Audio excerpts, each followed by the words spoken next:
My name is Matthew Winslow, 28 years old, an automotive design engineer working for a small company in downtown Detroit. The job is stable, but my life is not. I live alone, in a cramped room with pale gray walls and simple furnishings, a bed, a desk cluttered with papers, and a small kitchen that I rarely use. Loneliness, yes, that's the most accurate word to describe me right now. 4 years ago, my father, Malcolm Winslow, passed away in a horrific fire at the warehouse of Winslow Logistics, the family logistics company he had built from scratch with his own 2 hands. That shock still haunts me like a wound that has never fully healed. Every night, sleep becomes my enemy. I lie awake in bed, eyes wide open, staring at the ceiling stained with watermarks from rain. Images of my father keep flashing back, so vivid that they make my heart clench. I see him being swallowed by the raging red flames, cries for help echoing in my mind even though I wasn't there. "Dad," I whisper in the darkness, tears rolling down my cheeks without me realizing it. 4 years have passed, a long enough time for people to forget the pain, but for me, it only makes the loss sink deeper with time. I still keep the old phone by my bedside, an ancient Nokia that I used to use to answer my father's calls every morning. In the contacts, his number is still there, simply labeled Dad. I can't bring myself to delete it, even though I know the number has been disconnected for a long time, ever since the police confirmed he died in the fire.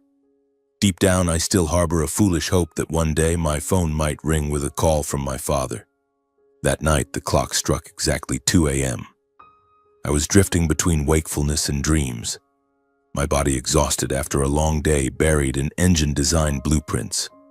The wind outside the window whistled steadily, mixed with the patter of snow falling on the roof. Suddenly the phone vibrated, the familiar ringtone, the simple melody my father had once set, echoing through the pitch-black room. I jolted upright, my heart pounding like a drum. The screen lit up, and I froze when I saw the name displayed, Dad. It couldn't be. I rubbed my eyes, thinking I was dreaming, or maybe it was some network glitch. But no, the phone was really vibrating, the screen flashing clearly, and I could feel each vibration in my hand. It was a real incoming call, not an illusion. Fear flooded me like a raging wave. My heart raced so fast that I could hear it echoing in my ears. My hand trembled as I picked up the phone, my thumb sliding over the screen but not daring to press answer. "This can't be real," I told myself, my voice whispering shakily. My father's number hadn't been in use for 4 years, since the fire was concluded. A charred body was found and the police identified it based on the silver watch, a gift I gave him for his 50th birthday. He was dead, everyone said so. So who was calling? A cruel prank? Or... No, I didn't dare think further. The mix of confusion and horror paralyzed me. I sat there, staring at the screen, cold sweat breaking out on my forehead. The call went on, maybe 10 or 15 seconds, then automatically ended. The ringtone stopped, leaving the room in a heavier silence than ever before. I gasped for breath, trying to regain my composure. Opening the call history, I saw it clearly. One missed call from Dad. A real number, a real signal, not fake or a software error. I tried calling back immediately, my finger pressing hard on the call button as if trying to prove it was just an illusion. But the mechanical voice responded, "The subscriber you are calling is currently unavailable." My heart sank, a wave of bewilderment spreading through my body. This wasn't a dream nor a joke. Someone, or something, had called me from my father's number. I turned on the bedside lamp, the room lighting up dimly, and began rummaging through the drawer by the bed. There, I still kept an old file about the fire, printed newspaper clippings, police reports, and a few photos. I opened it, my hands shaking as I flipped through. The image of the scorched silver watch appeared, its face distorted but still clearly engraved with Malcolm Winslow. That was the only evidence, they said. But now, looking at it under the yellowish light, a vague doubt began to stir in my mind, like a faint ray of light piercing through the darkness. Was that body really my father's? The question lingered, keeping me from closing my eyes any longer. I sat there in the cold room, holding the watch in the photo with trembling hands, as if it were whispering a secret buried for too long. The clock showed 3 a.m. Then 4 a.m. Then dawn began to break through the snow-covered window curtains. I couldn't sleep at all, just lay awake, my mind swirling with chaotic images. Last night's call was like a time bomb, awakening everything I had tried to bury deep in my heart. I got up, brewed a strong black coffee, trying to shake off the fatigue, but my hand still shook as I held the cup. Outside, Detroit was waking up, the sounds of traffic beginning to echo. But to me, the world outside seemed so distant. Morning arrived, and I dragged myself to the office like a soulless corpse. My job is designing cars, sitting in front of a computer screen sketching engines and lines, but today everything was blurry. I stared at the drawing, but my mind was elsewhere. Colleagues asked, "Matthew, are you okay? You look like you haven't slept in a week." I forced a smile, nodded. "Yeah, it's just, the wind was too strong last night." But I knew it wasn't the wind, it was that call. All the memories of the fire from 4 years ago came back clearer than ever, like an old film being rewound, so vivid that it made my heart clench. I couldn't concentrate, my hand holding the mouse was trembling, and I had to erase and redraw a simple line 3 times. The boss called me into his office, checked on me, but I just shook my head and asked for half the day off. "You need to rest," he said, and I nodded, grateful that I didn't have to explain. On the way home, I stopped at a familiar coffee shop, sat in a hidden corner watching the bustling people outside. But my head was still swirling with the past. I remember that fateful night like it was yesterday, the night of October 28th, 4 years ago. At that time, I was in my old apartment getting ready for bed after a long, tiring day. The phone rang at midnight. Elena, my stepmother's voice trembling on the other end. "Matthew, the warehouse is on fire. Your father. He's in there." My heart seemed to stop beating. I rushed out of the house, driving like a madman through the dark streets of Detroit, the cold wind whipping my face through the wide open window. When I arrived, a horrific scene unfolded before my eyes. My father's main warehouse, Winslow Logistics, was engulfed in fierce flames, the red fire raging high into the sky, swallowing everything. Explosions rang out continuously from the chemical drums and flammable materials inside, black smoke billowing up, covering the entire night sky. The firefighters arrived right after, hoses spraying water relentlessly, but the fire spread terrifyingly fast, like an uncontrollable monster. I stood there behind the police barrier, tears streaming down my face without me realizing it, muttering, "Dad, where are you?" It took the firefighters hours to extinguish the fire, and when dawn broke, all that remained was a blackened pile of ashes, twisted metal scraps, and a pungent, acrid smell. They dug through the rubble and found several charred bodies, so deformed that they couldn't be identified by sight alone. Among them, one body stood out because it was still wearing the familiar silver watch on its scorched wrist. I remember it clearly, that watch, the gift I personally selected and engraved for my father's 50th birthday. Malcolm Winslow. The inscription was still readable even though the glass face was shattered and the metal blackened. The police concluded immediately. The victim was Malcolm Winslow based on the watch and matching personal records. They said he was probably checking inventory late, a habit of my father's, and an electrical accident had caused the fire. I collapsed right at the scene when I heard the news, Elena hugging me and sobbing, but at that moment I only felt the world crumbling. My father, the strong man, always my pillar, had gone like that in the merciless flames. What happened after the incident was even worse. The news spread across Detroit like a storm. Businessman Malcolm Winslow dies in suspected electrical fire. The press made a big fuss with images of the charred warehouse on the front pages, interviews with employees and neighbors. Winslow Logistics, the empire my father built from scratch, specializing in shipping goods across Lake Michigan, suddenly plunged into chaos. Elena, my father's second wife, stepped up to take over all management rights and inheritance assets. She said to me, her voice full of sympathy, "Matthew, you're too young, not ready to shoulder this. Let me handle it." At that time, I was 24, just graduated from college, learning the ropes at the company. But the pain of losing my father left me with no strength to argue otherwise. She took control of everything, from paperwork to bank accounts. My father's company was paid millions in insurance, a huge sum, enough for Elena to restart operations in just 6 months. I remember the early meetings, her sitting in the chairman's seat, her voice cold and decisive, completely different from the fragility when she cried at my father's grave. Public opinion praised her as a resilient woman, but in me, a vague unease began to creep in. My mindset back then was utterly chaotic. I accepted everything as an unchangeable fact, because how could you change death? The pain of losing my father left me completely disoriented, like being lost in a dark forest. I stayed up all night dreaming of my father calling my name from within the flames, waking up with my pillow soaked in tears. I left the company not wanting to see the familiar hallways where my father once walked, not wanting to hear the pitying whispers from employees.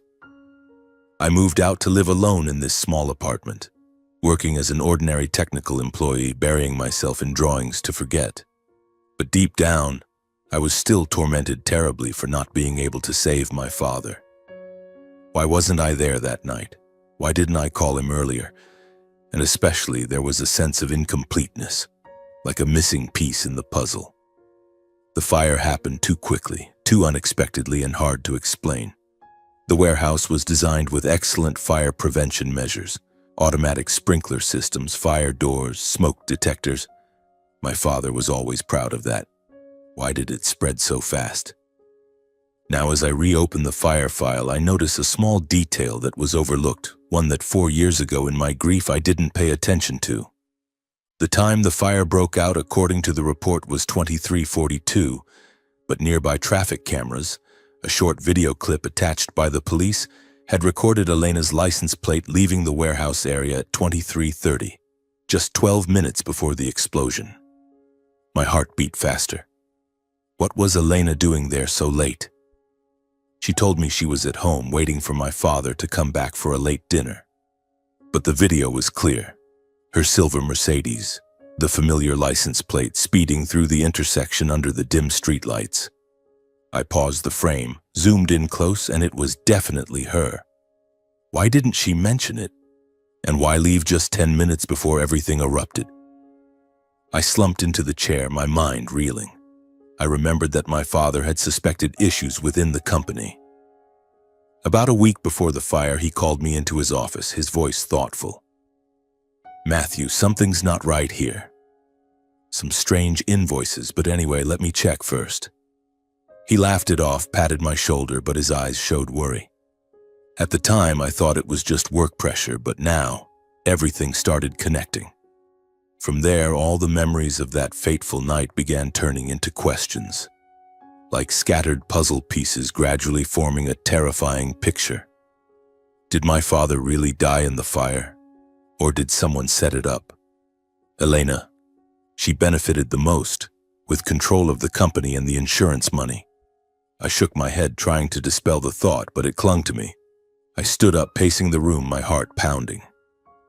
Outside, snow was falling again, but inside me a storm was brewing. After 2 sleepless nights, I couldn't endure it any longer. I decided I had to do something, had to check the call data again. I opened my phone, went into the history, and copied the incoming number. As an engineer, I'm familiar with using a technical tracking app, a specialized software for monitoring GPS signals and cell towers, often used in my work designing autonomous vehicle systems. I entered the number, combining it with the area code from the call history. The screen loaded slowly, my heart pounding. Then the result appeared. The location of the cell tower for that night's call was in a desolate area near Lake Michigan, about 60 miles from downtown Detroit. A remote place, dense forest, sparse population, according to the map, only a few old cabins and hunting trails.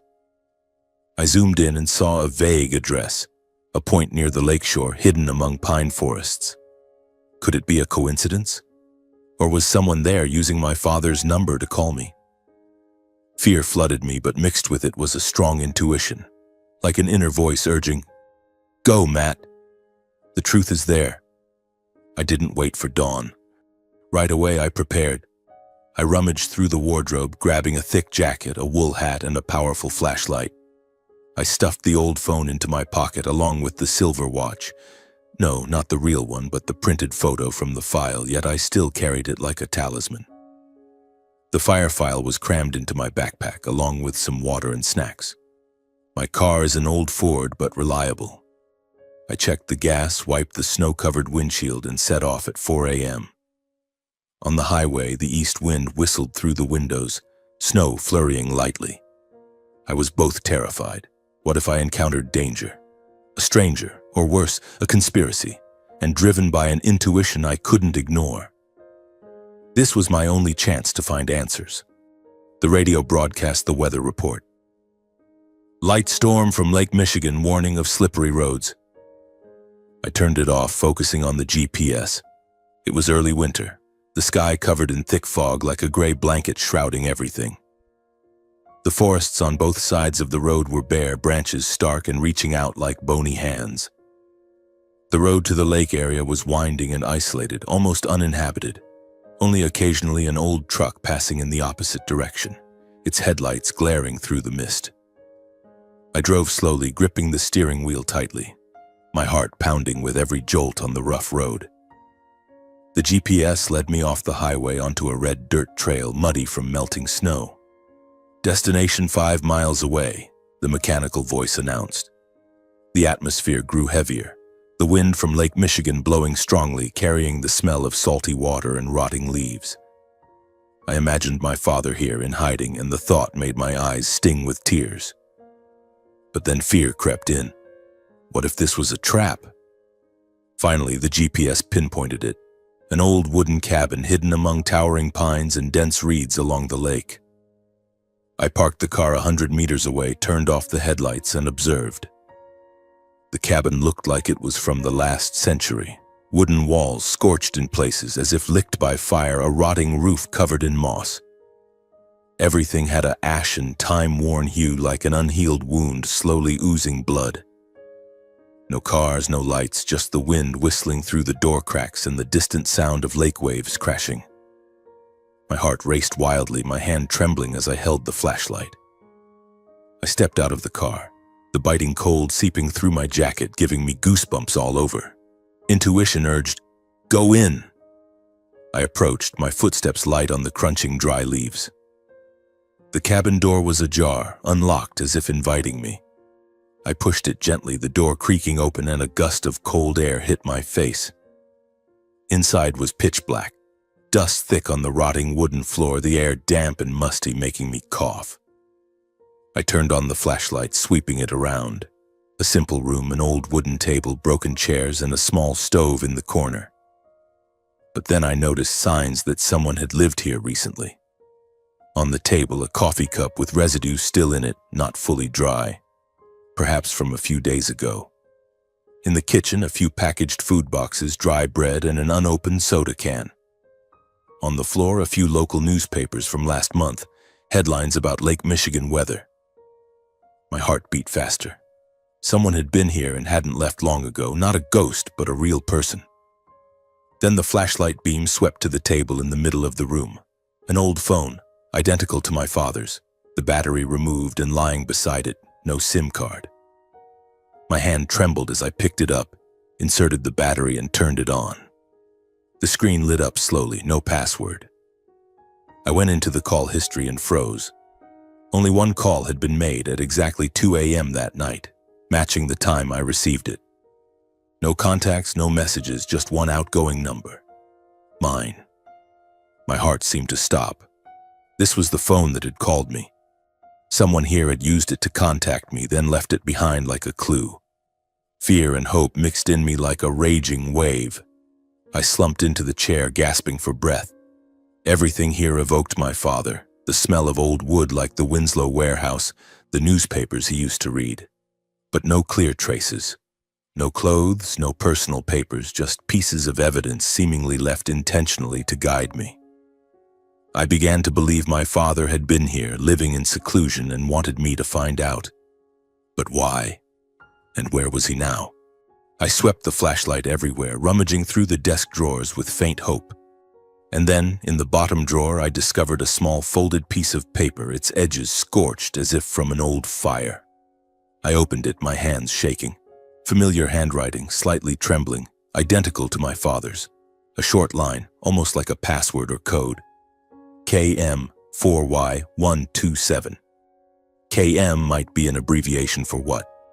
4Y? 4 years? 127, a room number or some code?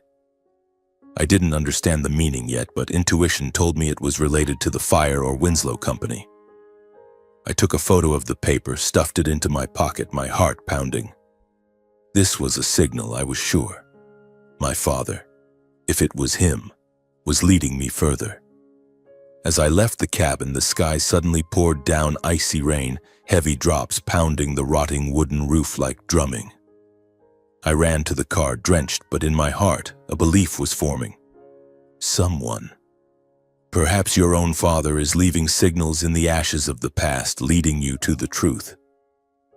I drove back to Detroit in the rain and wind, my mind chaotic but more determined than ever. That string of characters would be the next key, and I wouldn't stop. The drive home stretched endlessly, rain lashing the windshield like leather whips, blurring my vision. I gripped the steering wheel tightly, my knuckles white from cold and tension. Rain pattered on the car roof, blending with the static radio broadcasting the weather report, but I heard nothing. My mind spun with that scorched piece of paper, KM-4Y-127. What could KM stand for? Kent, Michigan, or someone's initials? 4Y, 4 years, exactly the time since the fire. 127, a room number, a lock code, or an address? Intuition told me this was no coincidence. It was connected to my father, to Winslow Logistics. I drove through slippery highways, headlights from oncoming cars startling me several times. I reached Detroit in the late afternoon, the city already lit up, but the rain hadn't stopped, turning the streets into muddy rivers. I parked in front of the apartment, dashed inside, my jacket dripping water. The tiny room now looked like a battlefield. Fire files spread across the table, the computer screen glowing, and that paper sitting prominently beside it. I took off my wet jacket, brewed a steaming cup of coffee, trying to calm down. Over the past 4 years, I'd left Winslow Logistics, but I still had access to the old data system. An engineer's account Elena had never deleted, perhaps thinking I was harmless. I opened my laptop, logged in via VPN to avoid detection, my heart pounding. The system was slow, but eventually I accessed the old data repository. Warehouse lists, inventory codes, shipping history. I typed KM-4Y-127 into the search bar, my fingers trembling as I hit enter. The screen loaded for a few seconds, then the result appeared. It matched the code for an abandoned warehouse on the outskirts of Detroit, an old facility the company once used for surplus storage. Warehouse 127 KM Sector, short for North Michigan Zone. My heart leaped into my throat. This warehouse had been abandoned for years, not far from the main one. Why had my father, if it was him, left this code, an invitation, or a trap? I couldn't wait. Despite the darkness and ongoing rain, I decided to go immediately. Packing my backpack with a flashlight, phone, and files, I drove through the pitch-black streets toward the suburbs. The roads were deserted, only dim streetlights illuminating puddles. The abandoned warehouse sat in an old industrial area surrounded by rusty iron fencing overgrown with weeds. I parked a distance away, turned off the headlights, and observed. No cars, no lights, just the rain pattering on the corrugated metal roof. My heart pounded, fear mixed with excitement. What am I doing? I asked myself, but my feet kept moving forward. I cut the fence with small pliers from the trunk, an old engineering tool, and slipped inside. Inside the warehouse was pitch black, the air damp and musty, the smell of dust and rust hitting my nose. I turned on the flashlight, sweeping it around. Empty shelves, rotting cardboard boxes, and cracked concrete floors.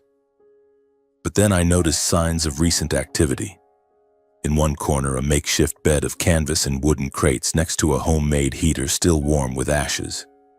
Someone had lit a fire not long ago. On a makeshift wooden table, a few canned foods, water bottles, and an old newspaper. My heart beat faster.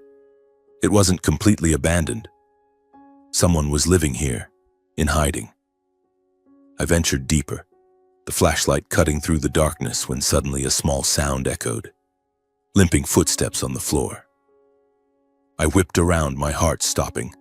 From the shadows, a figure emerged slowly. A limping gait, as if injured in one leg, shoulders tilted to one side, and when the flashlight beam hit the face, I froze. Those eyes, the familiar blue eyes, now etched with deep lines of time and exhaustion. Malcolm Winslow, my father, whom I thought had died 4 years ago. He was thinner, hair snow-white, beard unkempt, but it was him, no doubt. "Dad," I whispered, voice choking, the flashlight dropping and rolling on the floor. We stood there a few meters apart in the dark warehouse with only the sound of rain on the tin roof. My father looked at me, eyes glistening with tears, then stepped forward and hugged me tightly. Father and son reunited in an indescribable state, overflowing happiness like reclaiming a lost part of the soul, mingled with profound pain from the years apart and accumulated grief. I hugged him, tears streaming down, body trembling. "Dad, you're alive," I repeated, voice breaking. He patted my back, voice hoarse. "Matt, my boy. I'm sorry." We sat on the floor, leaning against an old shelf, rain still pattering like a fateful drum. That happiness was fragile, laced with pain. 4 years I'd lived in the agony of losing him, and now he was here, alive and breathing. But why? Questions surged, but in that moment I just wanted to hold him forever. My father began to speak, voice slow, eyes staring into the darkness. He recounted that fateful night, October 28th, 4 years ago. He was in the main warehouse checking technical documents. A shipment of strange chemicals he suspected had issues. He was talking with Rick Hayes, the loyal warehouse manager from the very beginning. Rick admired his silver watch and asked to try it on. "Just for a moment, boss," Rick said with a laugh. As soon as he put it on, they heard an explosion from the corner of the warehouse. A massive blast, then flames spreading terrifyingly fast, engulfing everything. Black smoke billowed, temperature soared. Rick pushed him toward the emergency exit. "Run, boss. I'll hold them off." He tried to pull Rick along, but the fire separated them. Rick sacrificed himself to save him, blocking the door with his body, allowing my father to escape through an underground tunnel few people knew about. He ran outside, injured in the leg, and hid in the nearby forest, watching the firefighters arrive. I listened, heart-wrenching. "So the body, it was Rick?" I asked, voice trembling. My father nodded, eyes red. Over the past 4 years, he had lived in hiding, moving from cabin to cabin, waiting for a chance to return. He knew the warehouse fire wasn't a random accident, but deliberately set, flammable chemicals misplaced, and he suspected internal sabotage. My father heard the news announce his death. They mistook Rick's body for his because of the watch. He seized the opportunity, letting everyone believe he was dead while secretly investigating. He used old contacts, monitored company finances, gathered information. "I couldn't reveal myself right away, Matt. They would kill me for real," he said, voice full of pain. I was stunned, faith, grief, and anger blending into a storm. The belief that he was alive was now reality, but the pain of the past 4 years tore open and rage surged toward whoever caused it all. "Dad, why reveal yourself now? And why did you disappear from the wooden cabin?" I asked, voice rising, tears flowing. My father looked at me, gripping my hand tightly. He explained he was being pursued, nearly discovered several times, strangers tailing the cabin. He had to keep moving from Lake Michigan to abandoned warehouses like this. "I called you from the cabin but didn't dare speak, afraid of being monitored. I left the code for you to find me here." He reached into his pocket, handed me a tiny USB drive, voice lowering. "The truth isn't fully clear yet, but it's time to seek justice." I took the USB, hands shaking. What was inside? Evidence about Elena? About the fire? We sat there, rain still falling, and I felt the weight of the truth. My father was alive, but the journey was just beginning. Anger toward Elena rose high. Did she know? Or was she the one?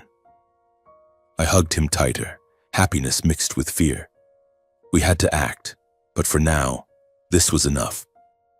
We sat like that for a long while, saying nothing, just listening to the rain and each other's frantic heartbeats. My father stroked my hair the way he used to when I was little, his voice hoarse. Matt, we have to be careful. They're still hunting me. I nodded, wiped my tears, and decided to act immediately. I couldn't leave him here any longer. This warehouse was too exposed, too close to the city. I thought of an old friend's apartment on the outskirts of Detroit, a secluded place I'd once sublet when changing jobs. He was away on a long business trip and I still had the spare key. Dad, I'll take you somewhere safe, I whispered, helping him stand. His leg still limped from the old fire injury, making my heart ache. We left the warehouse under the pouring rain. I supported him to the car, holding an umbrella over him. On the drive, rain lashed the windshield, streetlights dimly reflected in the puddles, and I drove slowly to avoid prying eyes. Dad sat beside me, staring out the window, recounting in fragments his years in hiding. Scant meals, constant movement, always on guard. I listened, my heart full of sorrow, blaming myself for not suspecting sooner. The apartment was in a quiet residential area about 20 miles from downtown Detroit, shielded by trees and with no security cameras. I parked in the back garage, helped Dad in through the rear door. Inside was simple but cozy. A small kitchen, an old sofa, and a bedroom with thick curtains.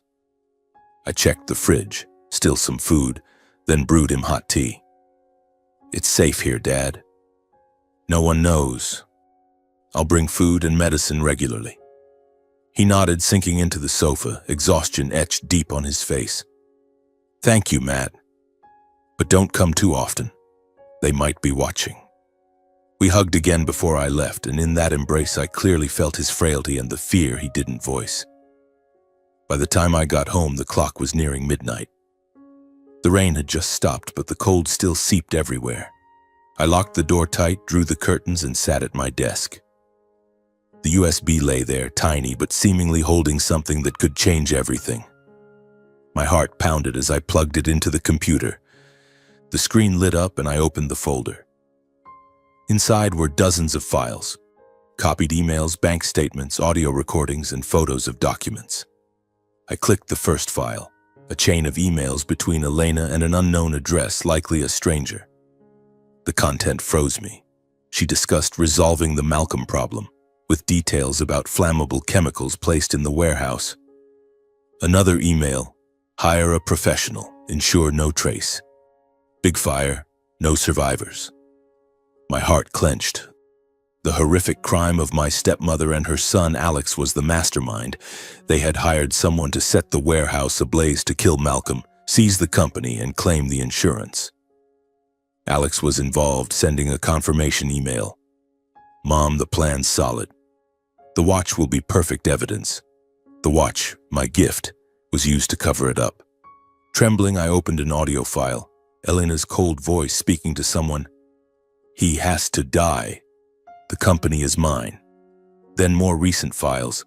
When she learned my father was alive, perhaps through rumors or surveillance, she continued hiring people to hunt him down. Photos of contracts with hitmen, addresses of cabins Dad had stayed in. She knew he was alive and wouldn't stop. Rage surged through me like fire, my hand clenching the mouse. For 4 years I'd lived in misery while she lived luxuriously on what my father had built. I stood pacing the room, angry tears streaming. How could she? I whispered, punching the wall until my knuckles bled. The next morning I didn't go to the office. I called in sick. My mind spun with the evidence, but I knew I couldn't act alone. I needed an expert. I thought of Jake, my college friend, now a lawyer at a small firm downtown Detroit. We'd been close, and he specialized in criminal law. I called him, trying to keep my voice steady. Jake, I need to meet you urgently. It's big. He agreed to meet at our usual coffee shop, a crowded place to avoid attention. On the way, I kept checking the rearview mirror, afraid of being followed. The cafe was warm, coffee aroma filling the air, but my heart stayed ice cold. Jake was waiting, tall with glasses, smiling warmly. "Matt, you look like a ghost. What's wrong?" I told him everything from the midnight call to reuniting with Dad, then handed him the USB. Jake listened, his face growing serious, then opened his laptop to review the files. His eyes widened. "My God, Matt, this is irrefutable evidence. Emails, recordings, proof of intent to murder, arson, insurance fraud." But then he shook his head, voice low. "The evidence is strong, but not enough to definitively charge your stepmother. Emails from anonymous addresses could be dismissed as forgeries. The recordings clearly have her voice, but need technical authentication. And the link to Alex, her son, is weak, just a few indirect emails. To prosecute for murder, asset seizure, and will forgery, we need more direct evidence. Witness testimony or undeniable financial proof." I slumped in my chair, disappointment surging. "So what now, Jake?" My dad's in hiding, his life hanging by a thread. Jake patted my shoulder. "We need to gather more. Maybe dig into internal sources or track finances. But be careful, Matt. This is major crime. Your stepmother and half-brother are very dangerous." We needed to discuss further. Jake promised to help pro bono, and I left the cafe with a flicker of hope but a heart full of worry. Back at Dad's place, I brought food and medicine. He was reading an old newspaper, looking slightly better. I told him everything about the USB and meeting Jake, voice trembling. Dad listened, eyes darkening. I suspected Elena for a long time, but never thought she'd go this far. Alex, the boy's being manipulated by her. We sat at the small kitchen table, rain falling outside the window again, planning how to collect and complete the evidence. We need enough to prosecute Elena and Alex for murder, asset seizure, and forging the will, I said, voice determined. Dad nodded. The will, she altered it to cut you out. I have the original hidden somewhere. We mapped out a detailed plan. Track finances through old bank contacts, find witnesses like former hired hands, but the key was direct information. Alex, Dad said, eyes lighting up. He's not entirely bad. He's under his mother's thumb. If you approach him, act friendly, he might spill. The plan was to extract information through Alex, Elena's son from a previous marriage. Alex was now 26, vice president at Winslow Logistics, a tall, ambitious guy, but I remembered he lacked backbone. We'd played together as kids, though never close. I'll set up a meeting with my half-brother, pretend I want back in the company, then subtly ask about the fire, I said. Dad nodded. Be careful, Matt. Don't reveal anything. And remember, justice isn't revenge. We need the truth. We hugged. I left with the plan in my head. On the drive home, the rain stopped, but the storm in my heart still raged. Alex, the final key. But if he knew, would he betray his mother? Or turn on us? Tension rose. I drove faster, ready for the next step. The path to justice was nearing, but so was danger. I got home, lay awake, rehearsing the plan. Tomorrow morning, I'd call Alex, pretend I wanted to meet to reminisce. My heart pounded, fear mixed with resolve. The evidence wasn't enough yet, but we'd make it enough. Elena would pay, and my father would return. For real. That night stretched endlessly, like an unending nightmare. I lay in bed, eyes wide open, staring at the mottled ceiling, my mind swirling with chaotic images. The USB with its cold emails, Elena's voice in the recording, and my father's face, gaunt, weary, yet full of resolve. I imagined the meeting with Alex. We weren't very close. He was Elena's son from her previous marriage. I began to worry. What if he refuses, or worse, tells Elena? The thought made my heart clench, but there was no other choice. Jake said we needed direct testimony, and Alex was the key. Dawn crept through the curtains, bringing the weak winter sunlight of Detroit. I sat up, hands trembling as I picked up the phone and took a deep breath. That morning, I called Alex from a burner SIM I'd bought at a convenience store to avoid tracking. His voice came through, polite but wary. "Hello, who's this?" I swallowed hard, trying to sound calm. "Alex, it's Matt. Matthew Winslow." A few seconds of silence, then he sighed. "Matt? Wow, it's been a while. Why are you calling from a strange number?" I forced a laugh, pretending friendliness. "Oh, my old phone broke using a temp. Listen, I want to meet up and reminisce. About the company. I'm thinking of coming back to Winslow Logistics, but need your advice." More silence, then he agreed, voice slightly hesitant. "Yeah, sure. This afternoon at the old cafe on Main Street? 3 o'clock. I agreed, hung up, my heart pounding like a drum. The plan had begun. I messaged Dad via the encrypted app we used. "Meeting Alex this afternoon."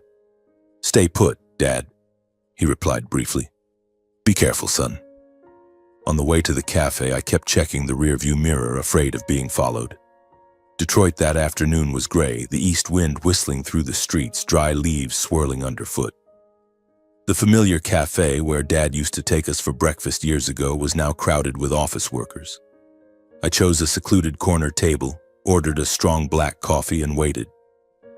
My heart raced, hands gripping the cup until my knuckles went white. Alex arrived on time, dressed in a neat suit, a polite smile on his lips. He gave me a light hug and sat down. "Matt, you look different. 4 years, huh?" I nodded, trying to stay calm. "Yeah, life. And you, Vice President, sounds impressive." We made small talk about the company, Detroit's economy, but I sensed tension in him. His eyes avoided mine, fingers twisting the coffee spoon. Then I steered toward the main topic, voice lowering. "Alex, I called you because of Dad's accident. These 4 years, I've been haunted. That fire. What do you think? Was it really an accident?" Alex froze, face paling, eyes turning to the window where rain began to drizzle. "Accident. Yeah, that's what the news said." But his voice trembled, and I clearly saw the conflict in his eyes. I pressed gently. "I found some strange things. Chemical invoices, and Elena was at the warehouse before the fire." Alex stared at me, face ashen. What do you know?" I briefly mentioned the call, the cabin, but hid that Dad was alive. Alex sat silent, then suddenly bowed his head, voice choking. "Matt, these 4 years, I've been living in hell. Torn inside, no peaceful night." He confessed, voice shaking, tears rolling down. Alex admitted Elena's crimes. She had planned it long ago out of greed and jealousy toward Dad. My mom, she hired someone to place the chemicals, cause the explosion. She wanted the company, the insurance money. I knew, but was forced to join. I sent the confirmation email, but Matt, I didn't want this. She said it was just a scare, never expected death. I sat frozen, rage surging but holding it back. "And the will? She forged it, right?" Alex nodded. "Yeah, she altered it to cut you out.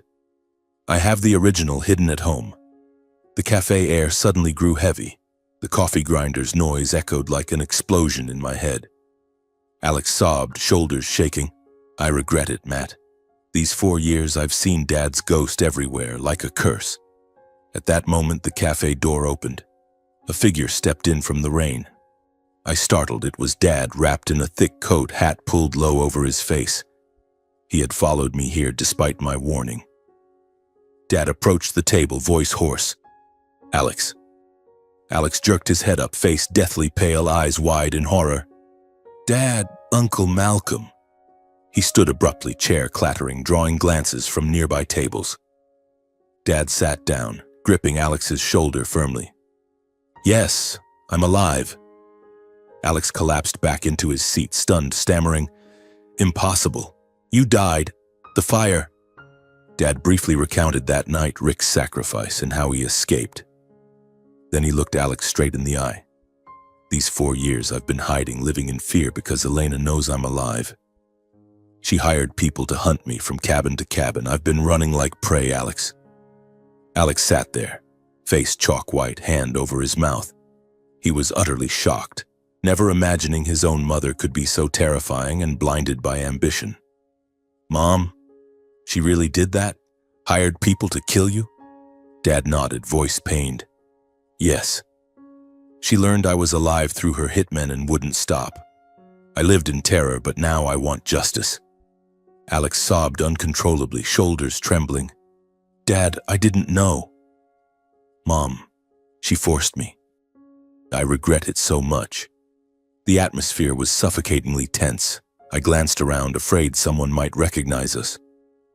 Alex wiped his tears, voice resolute. "I'll testify in court.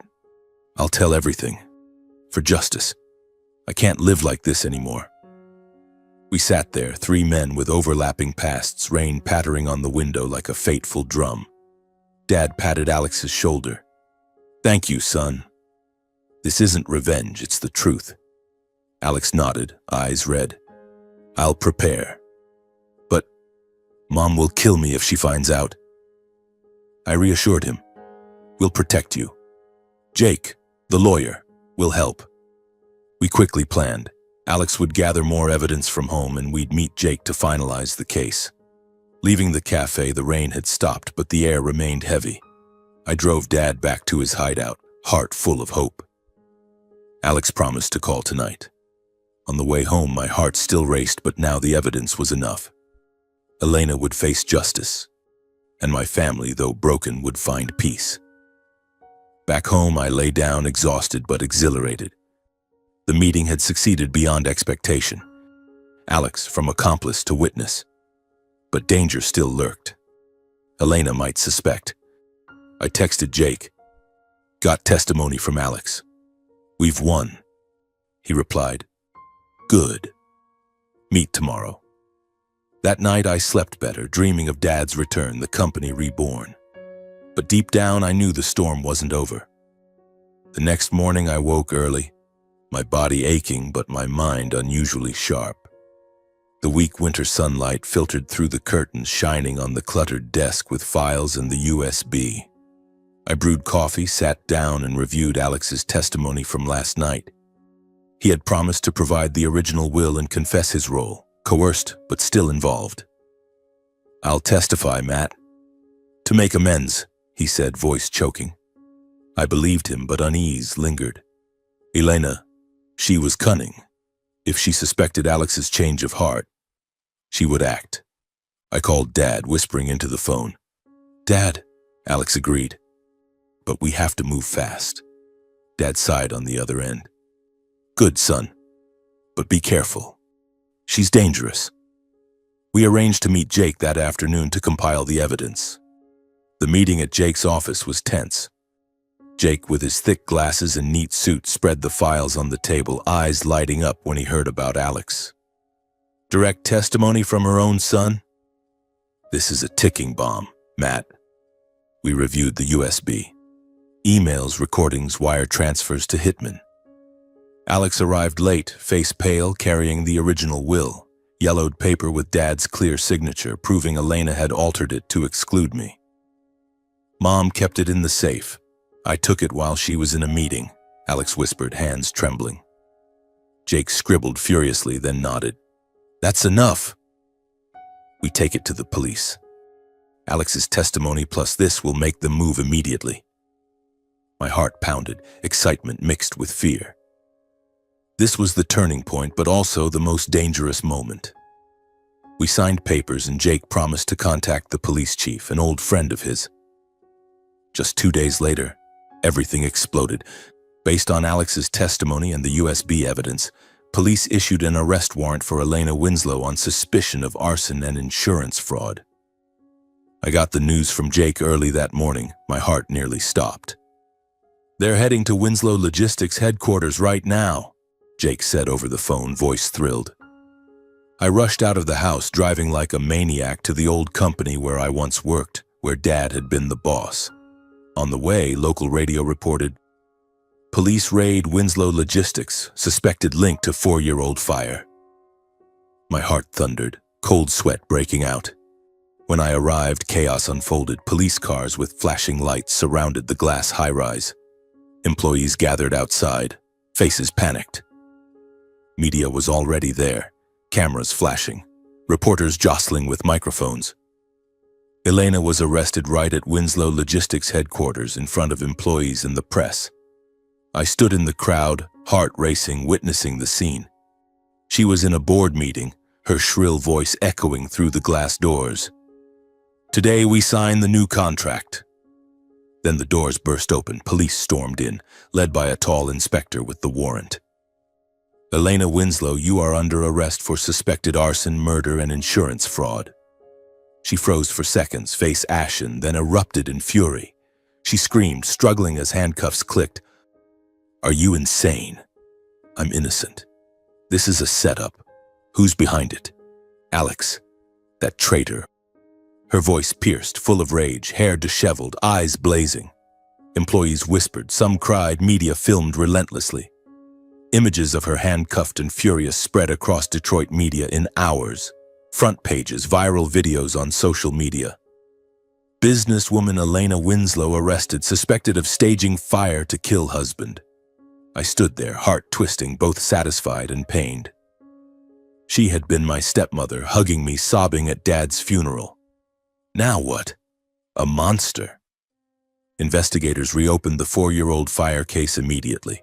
They collected technical evidence, financial records, and DNA from the victim at breakneck speed. I was called to the station to testify, sitting in a cold interrogation room, recounting the midnight call, the cabin, and the USB. Dad remained in hiding, but Jake assured his safety. Experts dug through old ashes, tested residual chemicals, and analyzed Elena's bank accounts. They found large transfers to hitmen, the strange men Dad had mentioned. Then the DNA results came like a bomb.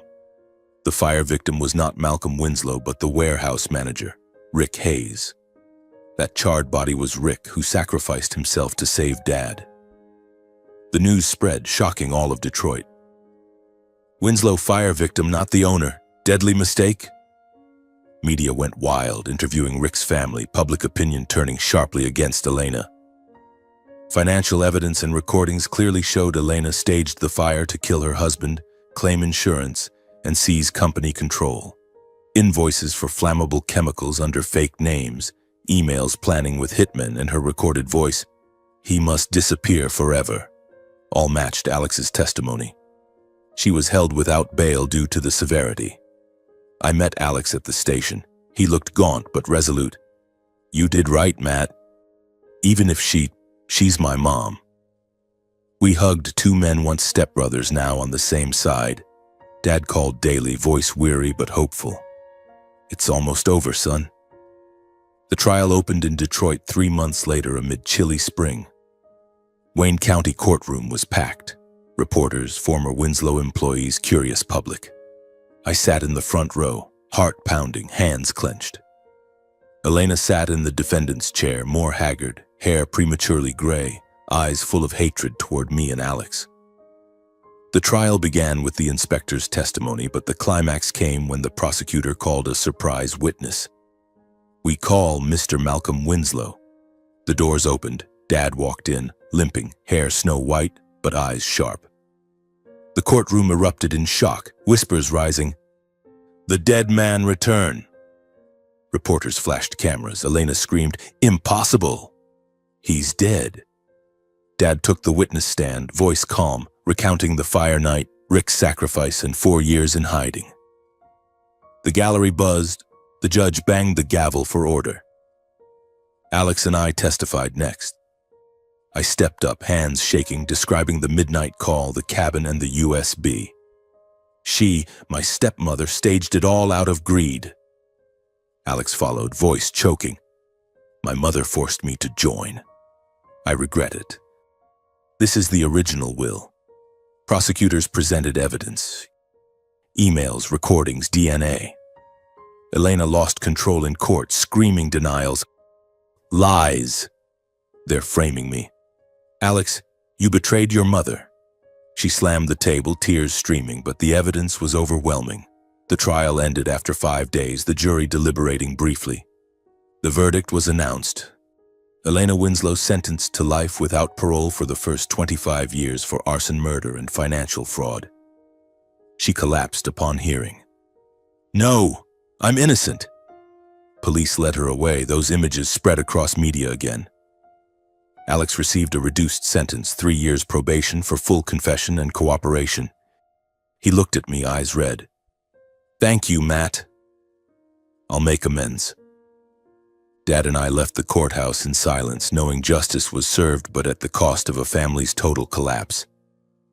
We stepped outside, spring wind blowing, but our hearts heavy. Dad patted my shoulder. "It's over, son." But I knew the wounds remained, deep and raw. The days after the trial saw Detroit explode with news about us. "Malcolm Winslow is alive." That headline spread across newspapers, social media, and television. Reporters crowded outside the courthouse gates, cameras flashing wildly as we emerged, shouting, "Mr. Winslow, how did you survive?"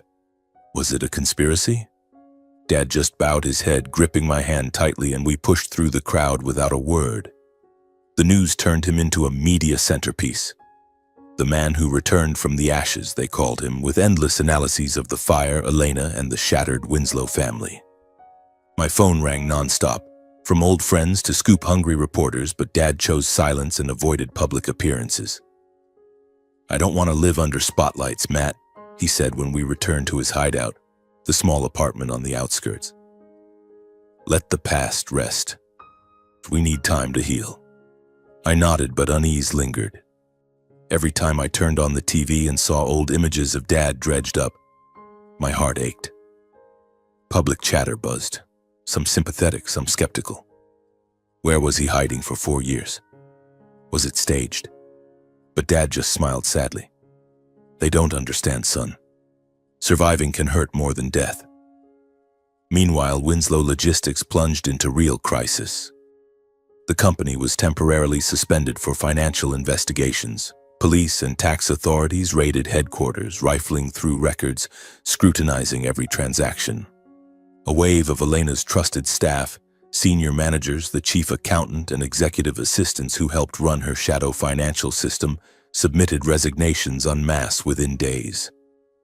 Some fled fearing probes, others lost faith after their leader's arrest. I watched them pack desks, suitcases in hand, silently filing through rain-soaked hallways, avoiding eye contact. The company teetered on bankruptcy. Partners canceled contracts. Stock value plummeted. Though family-owned, the drop was catastrophic, and employees whispered in corridors, "We're done." I returned to the old office after 4 years, footsteps heavy on the familiar marble floor, the smell of paper and coffee unchanged, but the air funeral heavy. Dad came with me the first time, hand on my shoulder, eyes filled with deep sorrow. "This was once my dream," he whispered. My heart clenched. The company he built from a small garage now on the brink, and we had to save it. The interim board, old shareholders and lawyers, appointed me temporary CEO. I sat in the chairman's chair, hands trembling as I signed papers, feeling strange yet determined. "You can do it, Matt," Dad said, eyes gleaming. Dad returned as senior advisor, guiding strategy and restoring partner trust. He didn't office daily, but worked remotely, calling old suppliers, persuading Winslow will rise again, stronger. I saw him weary, but his voice brimmed with life-discussing plans. Early meetings were tense. Partners doubted, probing the fire, Elena. "How can we trust?" one trucking boss asked. Dad answered via video, voice warm. "Because we survived the ashes. Give us a chance." Trust returned slowly. My half-brother Alex, burdened by guilt, volunteered to work unpaid. He showed up each morning, face gaunt, eyes ringed from sleeplessness. "Matt, I don't deserve a salary," he said, voice shaking. "Let me make amends." I nodded, assigning him warehouse coordinator. Hands-on work running between sites, checking inventory, coordinating staff. Alex worked tirelessly, dawn to midnight, sweating under Detroit's spring sun. I saw him change. No more polished arrogance, just humility, ready to own mistakes. Once he pulled me aside in the office, voice choking. I thought Mom was right, but now I see how stupid I was. Rick died because of me. I patted his shoulder. The past is gone, Alex. We rebuild together. Gradually, guilt became drive, and Alex worked as atonement for complicit emails, hidden secrets. Dad held the first staff meeting in 4 years on a sunny morning. The office packed, about 50 remaining employees, faces anxious. Dad entered the conference room limping but head high, and silence fell instantly. He stood at the podium, eyes sweeping the room, voice resonant. Winslow burned once, but what remained in the ashes was trust, and today we rebuild from that. His words sparked light, some wiped tears. He briefly shared his survival, Rick's sacrifice, and the future. We don't just ship goods, we ship hope. Together. The meeting ended in thunderous applause. I saw hope flicker in eyes. Dad hugged me afterward. Son, this is the start. Together we launched Rebuild Winslow, focusing on green logistics, electric vehicles, solar-powered warehouses, carbon reduction. We met nightly, sketching plans on blank paper. A new image, humane, sustainable, Dad said, eyes alight. I contacted hybrid truck suppliers. Alex inspected sites for solar panels. Early days were tough, tight budgets, hesitant partners, but we persisted. One afternoon, installing the first panel at the old warehouse, Dad stood watching, wind ruffling his white hair. This is the future, Matt. Not just profit, for the next generation. My heart warmed yet anxious. Would the project succeed, or would the company collapse? Media gradually praised. From Winslow family shattered to Winslow's rise from ruins. Articles lauded Dad's return, the green initiative, our overcoming. Public view shifted to admiration over pity. They're a symbol of resilience, one wrote. Reporters called, but Dad declined. Talk about the company, not me. Partners returned, praising the vision. Alex and I grew close. Tension at first, I remembered his complicit emails, but shared work taught us to let go. One late office night, Alex confessed, Matt, I was jealous of you. But now, you're like a real brother.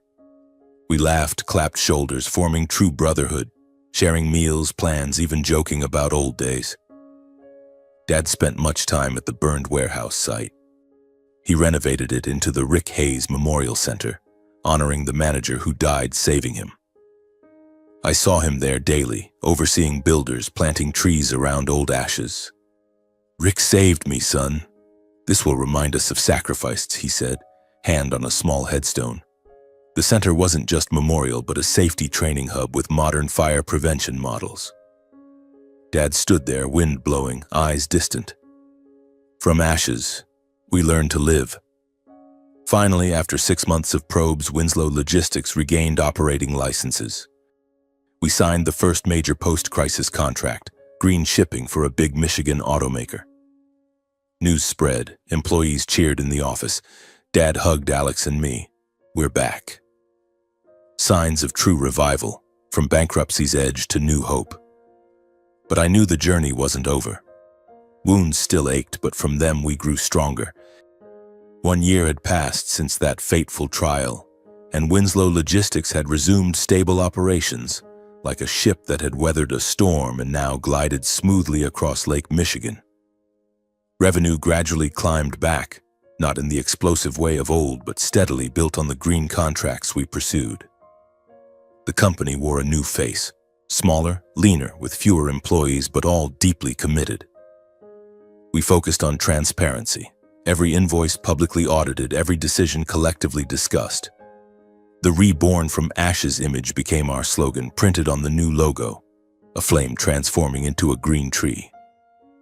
I remember the year start meeting when employees applauded the financial report, eyes shining with hope. We didn't just survive, we're better, I said, voice trembling with emotion. But behind the smiles, I still felt the old pain. Sleepless nights thinking of Elena, Rick, and 4 lost years.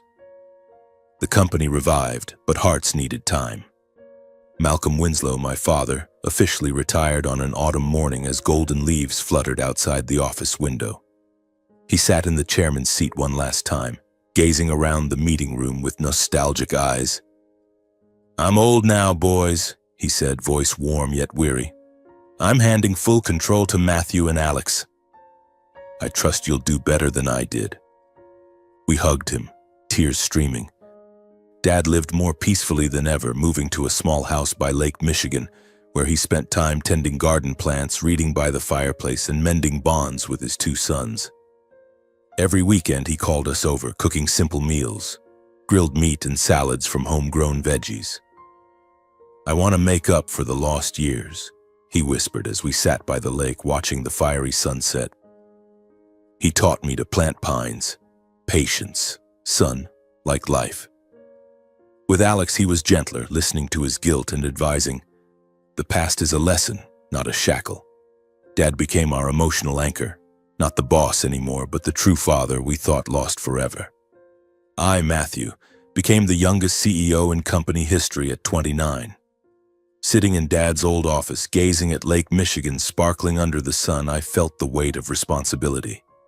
I ran things calmly, ethically, lessons from Dad and our losses. No more rushed, profit-driven decisions, always considering employees, environment, and morals. Once when a partner suggested cutting corners to save costs, I refused. We don't do that. Winslow is transparent now. Employees respected me, calling me young Matt with affectionate smiles. But behind the calm, I had weak moments, like staring at the silver watch photo, recalling the fire.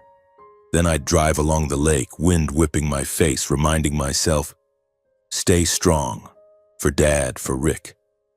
Work was busy, but I found joy, seeing staff laugh during breaks, revenue rising, knowing I built something meaningful. Alex worked as operations manager, running between warehouses, checking trucks, coordinating schedules. He toiled tirelessly, dawn to dusk, sweating under Detroit's summer sun. Colleagues respected his honesty and redemptive spirit, never hiding mistakes, always owning them. "Alex, you've changed," an old employee said, clapping his shoulder. Alex just smiled sadly. "I have to, for what I caused." I saw him mature, from an ambitious kid manipulated by his mother to a man who knew regret. At lunch, he often sat alone in the office corner, staring at the lake, eyes distant. I knew he was haunted by his mother, his role in the fire. But gradually he opened up, sharing childhood stories, fatherless years, pressure from Mom. "I once thought greed was strength," he confessed one late night over post-work beers. "Now I know it's just chains." Our relationship grew close, like true brothers we never had. Awkward at first, I remembered his complicit emails, but shared work taught us to let go. We talked about the past, no resentment, just empathy for two sons scarred by adult greed. One rainy afternoon, delayed trucks due to a storm, we sat in the old warehouse sipping strong black coffee, chatting. "I used to hate you, Matt," Alex said, voice low, "because you had a real dad." I looked at him, eyes stinging, "And I hated you for following Mom." But now, we both lost. We hugged, tears falling, and from then our bond solidified. We became partners in work and life, sharing dinners, lakeside walks, even joking about old days. Alex called me Big Bro. I called him Little Brother, a new family forged from ashes. Then one chilly autumn afternoon, golden leaves scattering in Dad's garden, he received a prison letter. Sender, Elena Winslow, a short note on thin white paper. "I want to see you just once more." Dad sat holding it, hands trembling, eyes distant over the lake. "Dad, what do you think?" I asked, heart pounding. He sighed. "She's Alex's mother and was my wife. We can't run forever." After much thought, nights pacing the garden, reflecting, he decided to visit Wayne County Jail. "I'll bring you both," he said firmly. "All three of us need to face the past to close this chapter completely." My heart clenched. Meet Elena? She was a prisoner now, but memories haunted. Her shrill courtroom screams, hateful eyes. Alex paled. "Mom, I'm scared." But we agreed. For Dad. For ourselves. We drove to the jail on a foggy morning, east wind whistling through cracked windows. Wayne County Prison loomed on Detroit's outskirts, gray concrete walls, jagged barbed wire. The air was heavy, musty as we passed checkpoints. Dad led, limping but head high. Alex and I followed, hearts drumming. The visiting room was cold, glass partition, hard metal chairs. Elena was led in, withered beyond recognition. Prematurely gray, tangled hair, gaunt face, deep wrinkles, eyes mixing regret and bitterness. She sat, trembling hands on the phone, staring through glass. "Malcolm," she whispered, voice hoarse. She spoke first, bitterly. "Happy now, Malcolm? Seeing me like this?" Dad met her gaze, eyes sad. "No one's happy seeing this, Elena. Not me, not the boys." She bowed her head, tears streaking wrinkled cheeks. Then she confessed, voice breaking. "It all started with greed that swallowed us. I wanted the company, power. I was blind. I'm sorry, Malcolm. Sorry, Matthew and Alex, my son." She looked at Alex with choked eyes, hand raised to glass as if to touch. "I'm proud of you, Alex. You chose right. Live honestly. Don't let greed cloud your mind like it did mine." Alex wept, voice shattering. "Mom, I'll visit often. I forgive you." She nodded, sobbing. I stayed silent, heart twisting at the sight. Elena, once the fire's architect, Dad's hunter, was now just a frail old woman imprisoned by her own greed. Leaving, I spoke once, calm yet emotional. "Forgiveness doesn't erase crime, but holding hate only keeps us in pain." She looked at me, eyes glistening. "Thank you, Matthew." We exited, the chill clinging. On the drive back, the three of us sat in silence for a long while.